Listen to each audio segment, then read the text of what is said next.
Well, obviously very excited to be here in this, tournament, this part of the tournament. I think from a standpoint of being in the West Division coming out here, it's good for our guys. We took practice at home yesterday, had a very good workout, came out, let them kind of enjoy Los Angeles a little bit, and today has been all business, and as it will be as we go to practice here. And, like I said, very, very happy here, play tomorrow. Okay, let's open it up to questions. Right here in the third row. Hi, Thad. Bob Hunter, Columbus Dispatch. You had a long conversation down there with Sean Miller. I'm just I know it's a private conversation, but can you share any of that? Like, and how long has it been since you guys have had that kind of a discussion? Face to face, probably since last summer on the recruiting trail. But we talk periodically throughout the course of the season, and it is kind of ironic as we, talk about our teams to each other. So he's got a pretty good feel for us, and as I do for his team. But we were kind of talking about his son is a huge Ohio State fan and wants to go to Ohio State. He's a junior in high school, and possibilities of him being a manager for us. So that was kind of the gist of it. Next, right there, fourth row. Bill Livingston, plain dealer, Cleveland. I don't want to rat him out, but Kraft doesn't know who Ron Lewis was. Just admitted it. Was the game that long ago, Thad? Yeah, well, you think about how old he was. At that point, probably fifth grade or sixth, seventh grade, I would imagine.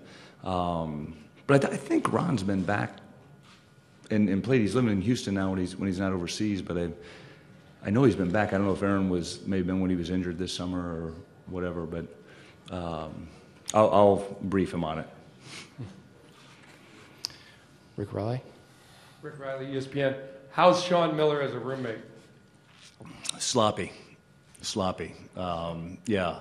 Always, the thing about Sean that I've learned over time is whenever we'd go somewhere, he'd forget his wallet. We were flying down to Miami many years ago. He was at NC State. I was at Miami of Ohio. And he sets up a trip for us to go down.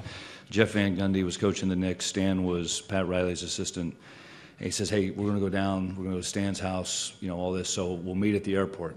He shows up and says, you're not going to believe this. I forgot my wallet. You're going to have to pay for everything. And, he was making a lot more money than I was.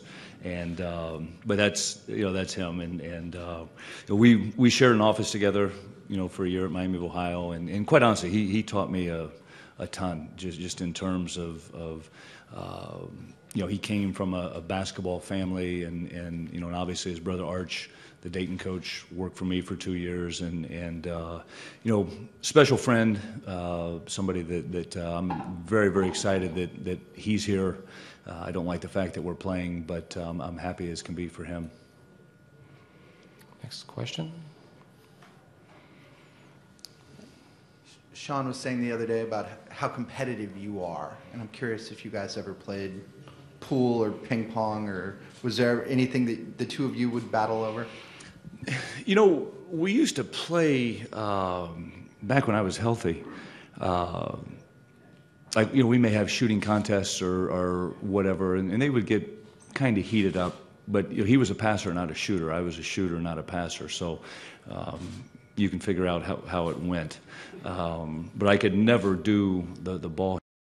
I mean, I don't know if you remember the stuff he used to do from when we were at Xavier together. At camp he'd do a trick of the day at the end, and I remember one time he says, "Hey, we'll give you $1,000 to a camper if he can do this." I'm like, "Sean," he says, "Don't worry, they can't do this," and he was right. Right here in the front row. Yeah, that Jeff Eisenberg with Yahoo Sports. I know there's not much that's off limits when the two of you guys talk, but is that 2007 game, is that the one sort of taboo subject almost? Not really. Number one, that was so long ago, and I think somebody asked me in Columbus about this. The difference in that game was I had coached those guys at Xavier and had recruited them. So that was just so unique in itself that you're looking out there and you're seeing guys that, you know, I had coached a couple years earlier in the Elite Eight, and now, you know, you're coaching against them. I think in terms of he and I, when you do this long enough, as we're both starting to, I've been 13, he's 9, your paths are going to cross. And, you know, I'm sure he feels the same way. I want to win like crazy, but if things don't go well, I couldn't be happier for, you know, for him, and I know he's the same way. Right here. Bob Baptist, Columbus Dispatch. You're 3 time zones away from home, which means you're a long way from your comfort zone. Mm-hmm. And I asked Sean about your aversion to traveling long distances to play games, and he told us a recruiting story. But if you could revisit, why do you choose not to go long distances to play non-conference games? I think you pretty much try to stay within one time zone of Columbus when you do it. Yeah, I do, especially, well, you know, regular season. I think, you know, it's hard to come out and play one game with the time zone in terms of, you know, just you're off a little bit. You know, we were fortunate enough to come out here and you know, kind of get acclimated, and by tomorrow we should be in good shape. And the other thing is, you know, I played out here many years ago. We were playing at Stanford, and we were tipping off at like 12:05 our time. You know, we'd been there one day, and you know, it was a 9 o'clock ESPN game. But yeah, if I can keep it kind of Midwest or South, I would probably prefer that. Right here. Greg Hansen, Arizona Daily Star. When Sean was contemplating going from Xavier to Arizona, did he call you and run it by you? Yeah. What did you say? You know, I can still remember where I was when he called, and it was about an hour conversation, and I stepped outside of a restaurant, and I came back in, and my wife said, "What's he going to do?" And I said, "I have no idea. I've never seen a guy jump from one side of the fence to the other as many times as he did." But you know, I think that Sean looked at, you know, the thing that intrigued him was, you know, Arizona is one of the, if not the top job on the West Coast. You know, you've got your UCLA's, your Gonzagas, Washington, and I know programs are up and coming now, but I think that was something that you know, he felt pretty strong about in terms of just the reputation of what Coach Olson had built there. And, you know, it was definitely a situation he was going into that had banners hanging from the rafters when he took the job. Any more questions? All right. Right here. Myron Metcalf, ESPN.com. That obviously a lot of talk about Aaron and Deshaun, but how important has the supporting cast been for this team, especially guys like LaQuinton, as you all have had the success for the last month or so?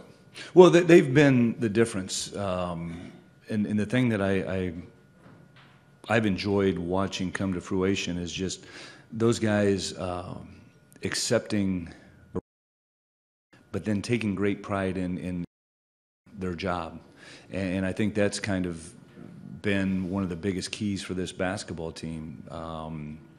You know, guys quit asking questions in their minds and just started playing basketball. And you know, with that said, it's definitely made us a better basketball team. I think you know, when you go through the length of a season, and there's many ups and downs, even through wins, you know, to watch those guys continue to get better. I mean, this team has never stopped working. I mean, you know, yesterday being March 26th, they came in ready to go and practice, and I think we got better. I mean, they know from film Monday night we didn't play particularly well against Iowa State, and we if we don't play better, we don't have a chance tomorrow night. Right here. Bill Livingston, Cleveland Plain Dealer. Thad, in your coaching career, have you ever been booed like that, like you were in Lexington? And did it bother you because clearly, you know, the program was in good hands when you were there, and it was in good hands when you turned it over to Sean?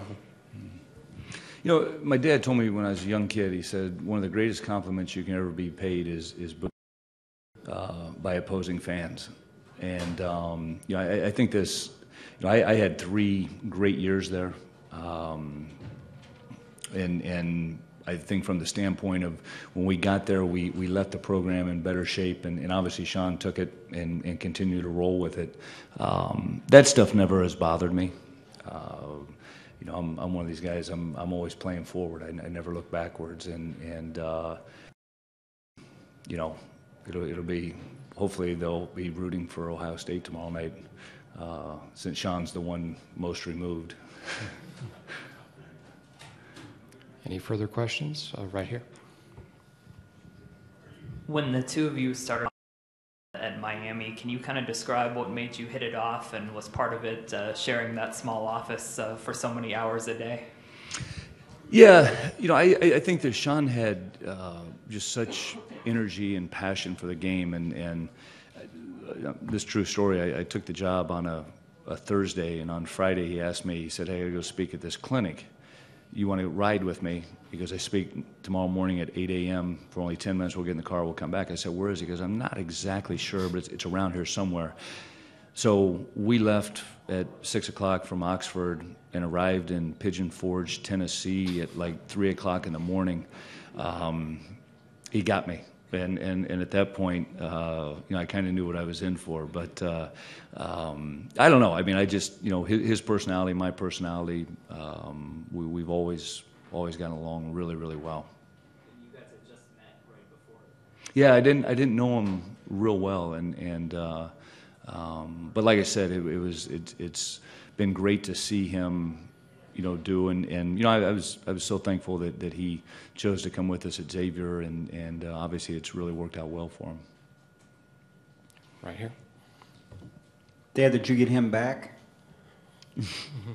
No, it gets worse. He left, and he had owed me about $350 for all the lunch. Forgotten his wallet. So as he's walking out, he's got his box, and he says, "Hey, look, here's what I'm going to do." He says, "Call Adidas, and you can have my money. I didn't spend it all, and it's cost free." So he walks out the door. I call Adidas, and I said, "This is Sean Miller." And they said, "You no longer work at Miami University." So he got me again, and I've never been able to recover that money from him. But I did call him last week and told him if his son does come, that he could stay in my basement, save on room and board because of his fine he got last week. So just trying to help him out a little bit.